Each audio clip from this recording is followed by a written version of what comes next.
అప్పుడున్న ఈస్ట్ పాకిస్తాన్ అంటే ఇప్పుడు ప్రజెంట్ బంగ్లాదేశ్ కానివ్వండి. సో ఇవన్నీ కూడా అదే టైంలో ఇండిపెండెన్స్ వాళ్ళకు కూడా వచ్చినాయి. సో వాళ్ళు కూడా కాన్స్టిట్యూషన్స్ రాసుకున్నారు.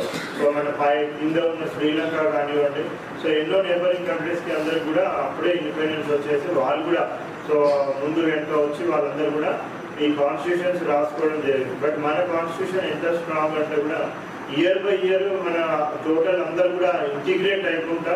సో ఇంకా మనం ఇంకా స్ట్రాంగ్ నేషన్గా ఎస్టాబ్లిష్ అయ్యి సో ఇప్పుడు ఇంకొక 1 year మనము థర్డ్ లార్జెస్ట్ ఎకనామీ కూడా కాబోతాము. ఆల్రెడీ 4th లార్జెస్ట్ ఎకనామీ అయిపోయినాం. $4 billion ఎకనామీ క్రాస్ అయిపోయినాం. ఇంకా కొన్ని రోజులలో మనము ఆల్రెడీ జర్మనీ, జపాన్ ఇవన్నీ కూడా కిందికి వేసిపోయి US, చైనా తర్వాత ఇండియానే థర్డ్ లార్జెస్ట్ ఎకనామీగా కూడా మనము కాబోతాము.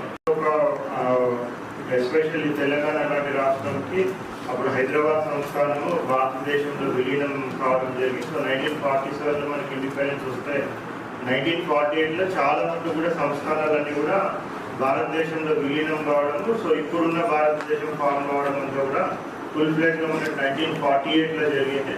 బట్ దానికన్నా ముందే మనకి కాన్స్టిట్యూయెంట్ అసెంబ్లీ అనేది ఇండిపెండెన్స్ రాకముందు నుంచి ఎస్టాబ్లిష్ అయ్యి కంటిన్యూ అయిపోతూ వస్తూ ఉంది. సో దాని ఫైనల్ రిపోర్టు మనకి ఇచ్చి అది అప్పుడు ఏదైతే ఏర్పాటు చేసినారో అప్పుడున్న పార్లమెంటే కాన్స్టిట్యూయెంట్ అసెంబ్లీ కింద కూడా అది ఫంక్షన్ అవుతూ ఉంది. సో వాళ్ళు ఆ కాన్స్టిట్యూషన్ని అడాప్ట్ చేసుకోవడం 26th November 1949లో వాళ్ళు అడాప్ట్ చేసుకోవడం జరిగింది. తర్వాత దాని యొక్క 100% అన్ని ఫీచర్స్ కూడా దాని టోటల్ కూడా ఇంప్లిమెంటేషన్ అనేది మనకి 26th January 1950 రోజు మనకి ఇంప్లిమెంటేషన్ ఫుల్ ఫ్లెజ్ జరిగింది.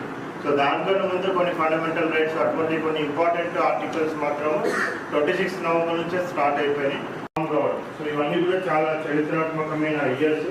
సో దాంట్లో మనం చూసుకున్నట్టయితే 1949 ఒక స్పెషల్ ఇది ఉంటుంది మనకి. సో దాంట్లో మనం 26th November రోజు సో ఎన్నో డిస్కషన్స్ ఎన్నో అయినాక అన్ని ఆర్టికల్స్ అన్ని ఈచ్ అండ్ ఎవ్రీ ఆర్టికల్ ఫండమెంటేషన్ లేకుండా కూడా అన్ని కూడా క్లియర్ కట్ మనకి దాంట్లో డిఫైన్ చేయడం జరిగింది. సో ఆ constituent assembly each and every